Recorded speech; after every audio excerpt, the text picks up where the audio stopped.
Well, Secretary LaRose, we have to begin with the news of the week. A lot of news made when you got rid of your PR person, Rob Nichols, this week, and everyone is speculating. It's widely been reported that it was because he made disparaging remarks about Donald Trump online.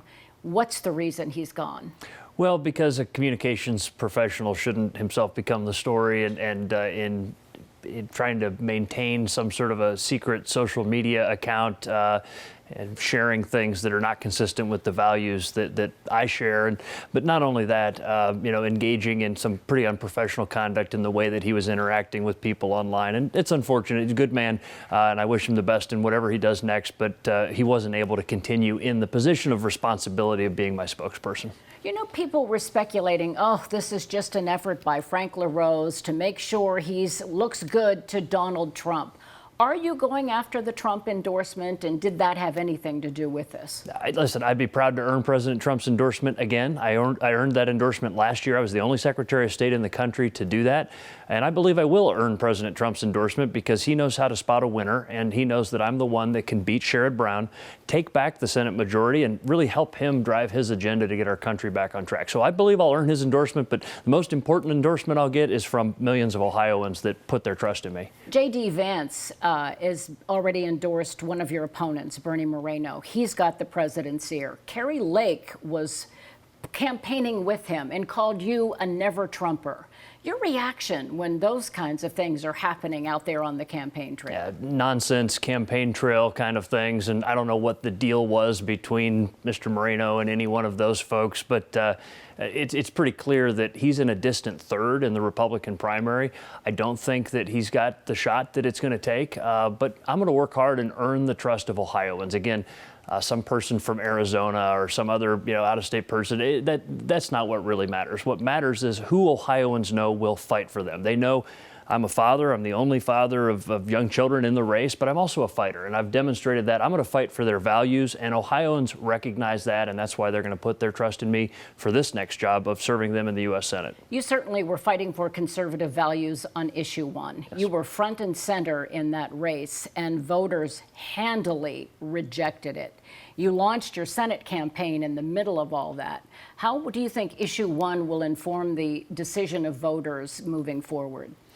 Well, listen, it's better to fight and lose than never fight at all when it's a worthwhile cause. And protecting the Ohio Constitution certainly was that. Of course, we were outspent something like 3-1 by out-of-state dark money that came in and ran what I consider some pretty deceitful ads.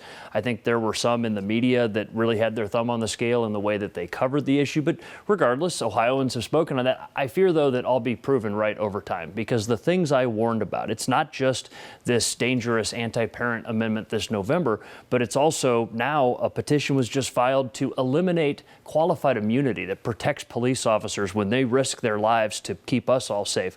The mayor of Cleveland talked about getting rid of what he called common sense gun reform, which means disarming law-abiding citizens, as far as I can tell. Massive increase in the minimum wage that may come next year to the ballot. So there are going to be a whole series of bad ideas, largely funded by out-of-state special interest groups, not going to our legislature for the deliberative process that occurs there, but going direct to the ballot. And again, I think that when Ohioans see all of the pretty extreme ballot issues that we're going to face in Ohio, they'll realize that maybe issue one would have been a good idea. But again, they know that I'm going to fight for their values. But you said outspent, outraised. The reality is, as we reported just last week, they raised $14 million. Your side had $17 million. You weren't outraised. You didn't have more money on the other side. And when you make statements like, well, they sent these deceptive ads out, it makes it sound as if you believe voters were duped. Voters that we talked to carefully studied this issue. Mm-hmm. Do you think voters were duped? I think some people were confused. I've talked to people that were confused. And listen, there'll be more finance filings to do to see where the dollars came from. There are concerns that there may have been international donors funding this, which is not legal. And so that'll be something that we'll analyze in the days to come. But when you look at the way that the No campaign really tried to turn this into just about abortion, they tried to make it almost just kind of a proxy on are you pro-life or pro-choice. I think that's unfortunate, because what this should have been is this really wonky conversation about, do we want to protect our Constitution? Again, to me, a supermajority requirement brings moderation. It really keeps radical ideas from the right or the left from being included in our state's Constitution, the kind of moderation that the U.S. Constitution has with the 75% requirement. But again, that vote is done, and I'm on to fight to, again, make sure that we protect Ohio's values, because that's what I always do. Will you be front and center of the reproductive rights race as well, the campaign for reproductive rights? Because some people say, as Secretary of State, you oversee these elections. You're taking a very active role in them. Yeah. I'm going to be an opponent of that because I'm pro-life, and really it's also about protecting parental rights. I mean, again, I told you I'm a father of young children. One of the reasons why I'm running for the U.S. Senate is there's this, unfortunately, this reality that's creeping into local, state, and federal politics where bureaucrats think it's appropriate to step between a parent and their child.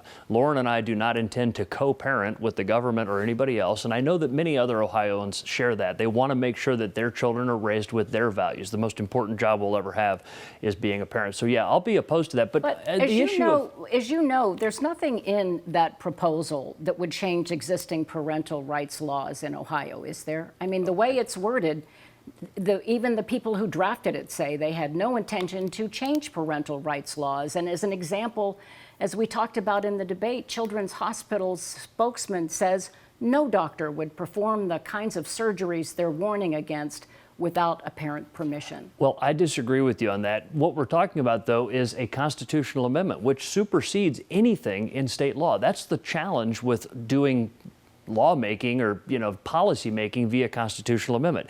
It says regardless of age or regardless of parental involvement. I mean, look, it's about 250 words in there, and it's important to look at that. But it doesn't have the word parent in it. Mm-hmm.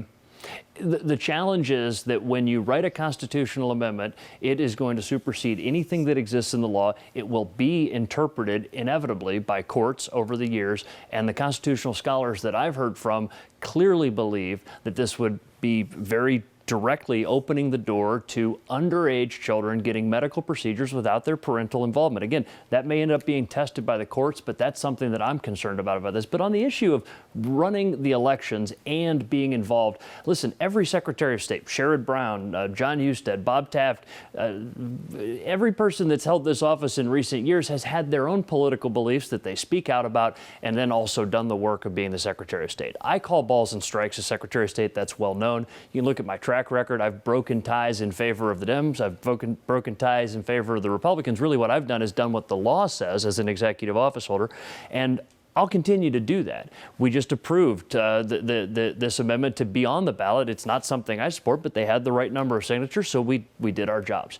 And then in my personal time, yeah, I'll speak out for what I believe in. Ohioans know that, though, and they respect that, I can do my job as Secretary of State and also speak out on issues that really matter to me and many other Ohio conservatives as well. I know you were running for Senate, so I want to touch on this as well. There was a big celebration at the White House yesterday for the Inflation Reduction Act. And Republicans said, wait a minute, the energy policies in that, not just Republicans, Senator Manchin also said they aren't doing what they promised to also empower fossil fuels. Yeah.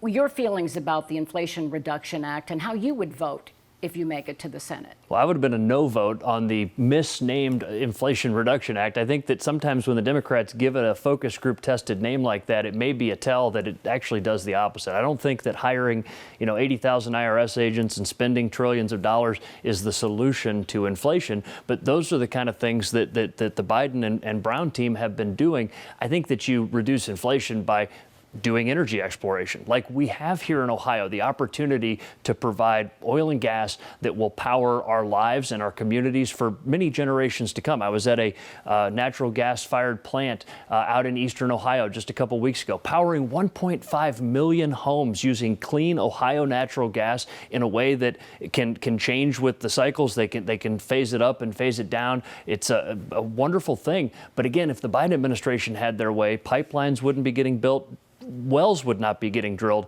And by the way, that puts a lot of Ohioans to work and provides the energy that we need to run our lives. Before I let you go, what do you want voters who will be deciding the senator next year, what do you want them to think about when they think of you? Well, that they want a battle-tested candidate. They want somebody who's going to fight for their values, be honest with them, and go do the things that they want done. Somebody that's going to help get our economy back on track, restore parental rights, and by the way, work on security on the U.S.-Mexican border. For me, this isn't a photo op or a field trip like for some politicians. I served down there as a part of a counter-narcotics task force with the 101st Airborne Division. I've seen the human tragedy and the national security tragedy that's occurring on the U.S.-Mexican border. We know how to secure a land border if we just have the courage and the leadership to do it. And when I'm successful, I'll be the first Green Beret in history to serve in the U.S. Senate as the world becomes a more and more dangerous place. And I would argue because of the mismanagement by the Biden administration, I think having that special operations experience in the United States Senate could be a valuable thing for Ohio and for our nation. We thank you, Mr. Secretary, for being with us. Thank you, Colleen.